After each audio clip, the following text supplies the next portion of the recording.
YouTube, what the hell are you doing now? Well, I thought this would be another idea for a costume. Alright, fair enough. My name's Jackal. And I'm Aya's Gamer Girl. And today we are continuing being spooky and scary as we are venturing into the world more of Five Nights at Freddy's, because there is a lot. I was going to put a number to it, but there's no number to the games now. There's a lot of FNAF stuff out, and I've lost track of the lore a long time ago. And thankfully, we found a video that's nice, high and tight, and keeps the FNAF lore in under 10 minutes. This guy's probably going to talk very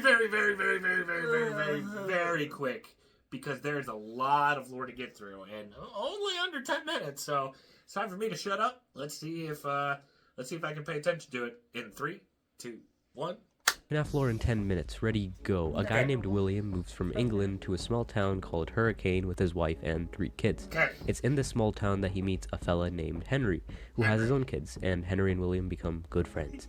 They decide on a business venture to open up a family diner that sold cake, and with the main attraction being these 2 animatronic suits that can either be an animatronic or can spring lock into suits that humans can wear. Keep that in mind, it'll be important later. Henry wore the Freddy suit, and William wears the Bonnie suit. Fellas, business is booming for Fazbear's Family Diner, so much so that they open up another branch called Freddy Fazbear's Pizza, where he creates 4 new animatronics: Bonnie, Chica, Freddy, and Foxy. But what we don't know about William Afton is that he's a crazed lunatic, an absolute psychopath. It is for this reason that it's assumed that Henry created an animatronic called the Puppet to protect his daughter Charlie from danger. One day in Freddy Fazbear's Pizza, Henry's daughter Charlie gets locked outside of the pizzeria. However, the puppet can't save Charlie as it's stuck in a box, and as William pulls into the driveway, he ends up murdering Charlie and dragging her into an alley. Once the puppet finally gets out of the box, it goes outside to protect Charlie, only to find her dead. What happens next is that Charlie's spirit inhabits the puppet, so it's now possessed by Charlie's spirit, and Henry lost his only child. Now, while all of this is going on, let's focus on William Afton's family. He has 2 sons and a daughter, but right now let's focus on the boys. The small one is Evan, and the older is Mike. Evan is scared of the animatronics, and Mike sees this as a wonderful opportunity to prank Evan. On Evan's birthday party, Mike, the older brother, decides to put Evan near the mouth of an animatronic version of Freddy to give him a big kiss. What happened instead is that the spring locks on the suit fail due to the moisture of the tears, which ends up causing the animatronic to bite down on William's kid like a Big Mac, killing him, thus marking the bite of 83. The death of his youngest son was enough to spiral William Afton's mind into even more chaos and psychotic behavior. He ends up luring 5 children into the safe room of Freddy Fazbear's Pizza dressed up as Spring Bonnie, from which he then kills them. But where would he hide the body, you may ask? Well, when Afton was designing the 4 new suits, he made a compartment specifically designed to fit children inside of the animatronics, and because of this, no one was able to find any evidence. The puppet, witnessing all of this, decides to assist the children, but there's 5 children and 4 suits. Where would the extra child go? Well, the extra child was stuffed into the Golden Fredbear costume, so now we have 6 kids that have their souls stuck in animatronics. Shortly after, Afton ends up getting fired from his own company, and the restaurant is closed down due to health violations. However, William Afton didn't stop there. After the closure of Freddy Fazbear's Pizza, he decides to make a new company called Afton Robotics, and creates a new location specifically designed to murder children. But why, you may ask? Well, when Afton was murdering the 5 children, he discovered a way to become immortal, introducing Remnant. When the kids die, they release this material called Remnant, which bonds your soul onto something. This is basically how the missing children and Charlie were able to possess the spirits of animatronics. He uses this information specifically to create Circus Baby, who is able to lure children in with games and then crush them inside of her stomach. So now we know that William's youngest child is dead, and his eldest is doing something not really important right now, but maybe later. Anyway, Elizabeth, Afton's daughter, is here at this private party to unveil the new location in the franchise, until Elizabeth gets a little too close to Baby, and yeah, she gets folded like a lawn chair. Anyway, because of this incident, the Circus Baby Pizza World was shut down due to a gas leak. But rest assured, he still kept the animatronics open for rental. For what reason? Well, you remember this guy, right? Afton's only son?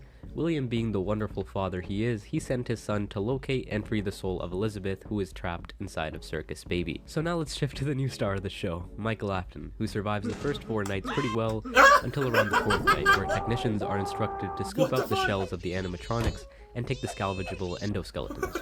This scooping machine also has some remnant. I wonder why. Soon enough, all of the animatronics get scooped, but they all combine their parts of their endoskeleton into some weird megazord known as Ennard. On the final night, our man Michael ends up finding himself in this godforsaken scooping machine, and it turns out Baby's true intentions were to scoop the living hell out of Michael's organs and make some room for Ennard to chill in there, like some fucked up hermit crab. Needless to say, our boy Michael gets scooped like he's one of those strawberry sherbet ice creams, and all that remnant keeps his soul alive, whilst Ennard makes his way inside of the corpse to escape the complex. Wait, wrong game. Eventually, we realize that Michael's body slowly ends up deteriorating due to him being basically a walking corpse. A few days later, Ennard ends up escaping into a sewer system, and just when you think our boy is dead, he gets reanimated back to life. Now that Michael has freed Elizabeth, his new goal is to find William Afton. Fast forward a bit, Michael isn't able to find his father, but while all of this is happening, William decides to go to the original abandoned location to dismantle all of the old animatronics. William ends up snapping those fools like Lego bricks, but unbeknownst to William, he just awoken the spirits in a physical form. The spirits all gather up and confront William. However, in this safe room lies the very suit that William Afton used to kill these children. In an attempt to, I don't know, scare them, he puts on the suit and laughs mockingly. It was all fine and dandy until the spring locks on the suit got a little too loose, and yeah, William ended up getting crushed and mutilated, causing a very ironic death. His corpse just laid there for a while until some fools decided to reopen the Five Nights at Freddy's franchise as a horror attraction. They found the suit and thought, hey, this bloody animatronic suit seems to be perfect to put inside of a horror attraction for kids. When they do this, William decides to become alive again and stalks this area for a week. I say a week because after 1 week passed, the building was set on fire. The reason being unknown, but all that you need to know is that Springtrap, or William, is still alive despite the fire. It's possible it could have been Michael to set the fire in an attempt to try and kill William Afton, but we don't know. However, he didn't escape without significant damage, as now he has to repair himself a little bit. And do you remember Ennard, who escaped through the sewer? Well, Baby was ejected from this and ends up having to piece herself together into Scrap Baby, while the rest of Ennard dons a Freddy mask to become Molten Freddy. We've discussed a lot of characters in this video, but there's one that I haven't talked about in too much detail. That would be Henry, William Afton's friend, whose daughter became the puppet. In all of this grief, Henry steps in to finally devise a plan to end it all. He opens up a new pizzeria under the Freddy's franchise to gain the attention of the roaming animatronics, including Michael Afton, who still wants to find William Afton. Mike ends up getting the security job, and remember, he still looks like his father here. Henry creates an animatronic to capture his daughter. The animatronic is called Lefty, and little by little, Mike collects every single one of the animatronics into one facility, all according to Henry's plan. And on the final night, we finally get to hear Henry. He has this awesome speech that my words couldn't do justice, so by all means check it out on your own. However, Henry's plan was to gather all the animatronics to one place in order to burn them, freeing their souls. He tells Mike, the volunteer, that there was a way for him to get out, but he feels that Mike might want to die here. Henry commits arson to the building, killing all of the animatronics ever, including Mike, himself, and of course, William Afton, where his soul is presumably forever tortured by all of the animatronics. And yet he's still somehow magically We finally get a peaceful ending, all loose ends finally tied together. How peaceful. Bullshit. That's from security breach. Until the next game comes Yeah, I was out. gonna say This is where bullshit. another company takes control of the FNAF games instead of Scott Cawthon, so there might be a lot of plot holes. But it's up to you on which story you want to continue or end with. Anyways, it said that before William died, he uploaded himself virtually onto binary code, and when they develop a virtual FNAF experience, William's conscious enters through code and now is in the virtual game. He's able to use this power to slowly take over people's bodies. William ends up finding a host named Vanessa to take control of, using her to create an alter ego called Vanny, which William can take control of. Shortly after, a new FNAF mall is created. God, these guys really need to stop making FNAF branded things. And go figure, in this mall, 9 children are missing. Our main cast is the glam rock series of Chica, Freddy, Roxy, and this alligator who apparently jumped the living hell out of Bonnie and killed him. All you need to know is that these animatronics are in some way controlled by William Afton. Anyway, Glamrock Freddy ends up malfunctioning on stage because he is exempt from being controlled by William and he's fast out. Really cool He wakes up near closing time only to spot Gregory, some homeless kid who presumably thinks that living in a mall with robot animals is a good idea. Now, some people assume that Gregory is an animatronic because how his vision glitches when he sees Vanny. Freddy and Gregory work together and basically end up stealing parts of animatronics to make Freddy stronger. To do this, they throw Chica into a trash compactor, snapping the alligator Monty into bite-sized pieces, and then promptly commit vehicular manslaughter on a fox. They end up exploring underneath the complex to find a replica restaurant where they find the Blob, a creature that has the souls of what seems like many animatronics. And William Afton, I thought you were dead. No. Anyway, William wants to resume his favorite hobby, killing children. So that's the reason why he wants to control all of the animatronics, is just to murder children. But after an epic final fight, Gregory and Glamrock Freddy end up burning the entire complex whole, which probably won't work on William Afton. And right as William Afton is about to catch Gregory and Glamrock Freddy, William Afton is captured by the Blob to, I don't know, some other place now. As you know it, the complex ends up getting shut down, and that's the ending. We get a beautiful ending, similar to the one of Pizzeria Simulator, overlooking a hill with a lot of corpses, and this time, I can say for sure, all loose ends are finally tied together. Until the books and DLC release.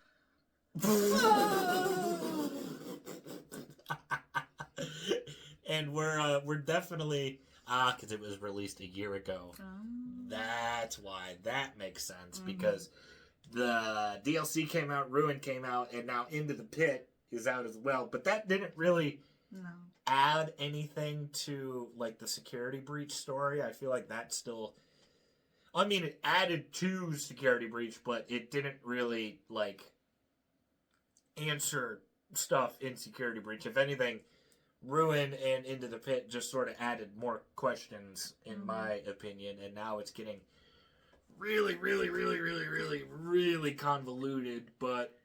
And I didn't know that Lefty was made to go over the puppet. Yeah, it's like a capture device thing or something like that. I totally forgot that Ennard was the little Freddy head thing, and it just sort of made that the piece of it, and not. I thought the whole time like the chunked together Freddy was just molten Freddy. I forgot that Didn't was know Ennard that entirely. I didn't even think it was Ennard. I thought it was just a blob of all the broken down animatronics. But I guess if you think about it, since Ennard was a blob of animatronics, it makes sense. He would be the one that would be in control because he's like, oh, wow, this is just a whole new body for me.